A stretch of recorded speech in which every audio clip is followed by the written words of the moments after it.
Welcome to the lab. With us today is Tad the Diet Coach. Nice to be here.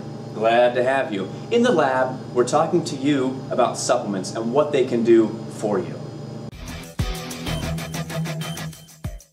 Tad, what supplement are we looking at today?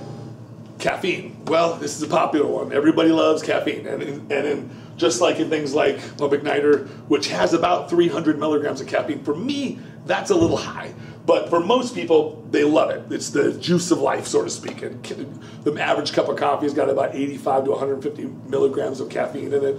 Of course, don't get me started on Red Bulls and all those kinds of high energy drinks, and they just they're chock full of caffeine. And so caffeine is actually the most addicted substance on the planet. And in North America, it's because of coffee. And in South America, it's because of yerba mate tea. It doesn't matter where you are. Caffeine is one of those substances that everybody loves, and they love it for very, very good reasons. It makes you feel good, gives you energy, helps brain function. They've actually done studies with caffeine that show that a little bit of caffeine could go a long way, and it can actually help improve brain function when you take tests and things like that. But again, as I've said in previous videos, we here in North America don't know the word moderation. So too much can be too much.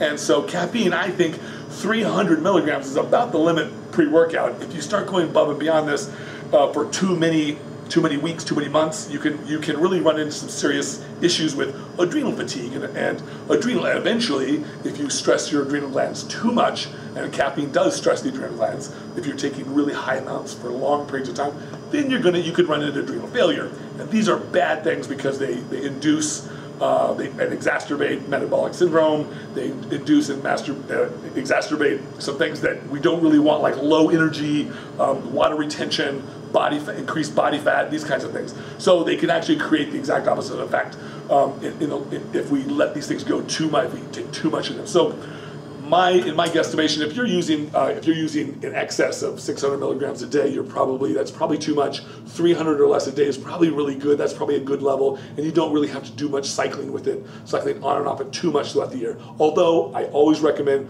people take a couple of weeks off from their caffeine products every 3 or 4 months at least, just to give their bodies a little bit of a break. It will really, really help you. So caffeine, a good supplement. Is it a necessity? Sometimes can be. It doesn't have benefits? Yes. Is it worthwhile? Absolutely. All right, Tad, some very useful information about that supplement. Tad, thank you. Well, thanks for having me again. And if anybody wants more information about what I do or some of these kinds of things, they can reach me on Facebook or my website, tadthedietcoach.com. And thank you for watching at home. Make sure you click back soon for more great episodes.